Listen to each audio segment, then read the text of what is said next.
Du har allerede spist din kæmpe madpakke. Hvad siger du? Du har allerede spist din kæmpe madpakke. Ja. Du har slet ikke den. Jo. Det har du ikke. Ja.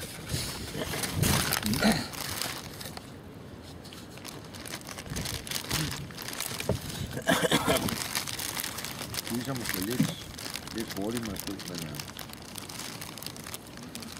Du spiser helt perfekt, ikke? Det synes jeg da også. Mm. Jeg spiser måske lige langsomt, men Du er også sulten måske? jamen, jeg er jo meget sulten.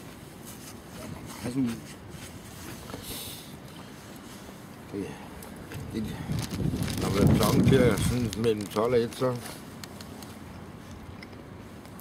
Så går du ned, hvis du ikke får noget. Ja, så...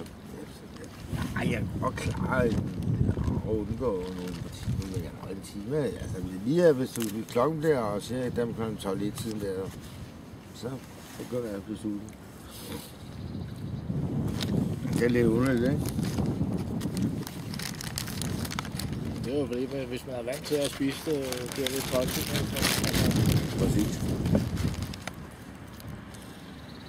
Det er vi jo vant til at arbejde herude. Hvad er du vant til? Og spise kl. 12. Men det er jo det.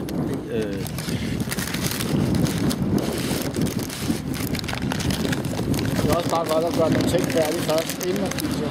Men det er overlaget som det kan også godt være dumt. Man kan også sige, når man er vant til at spise kl. 12, det er så det, vi plejer normalt at gøre ude på arbejde, så sige, jamen det er jo heller ikke nogen, der siger, det kan bare trække en time eller sådan noget. Det kan nej, det er det, jeg mener, altså, nu trækkede det lidt i denne her gang, men det gør heller ikke noget med, at jeg siger bare, at man kan bare trække en time eller sådan noget, ikke?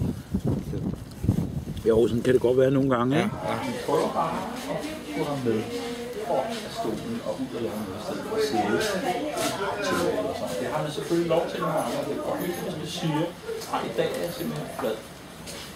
Men det er godt alligevel så at komme med til noget. Fordi selvom man er flad, så er det godt at lave noget. Og det er også godt at sige det. Så ved man, hvis det er godt.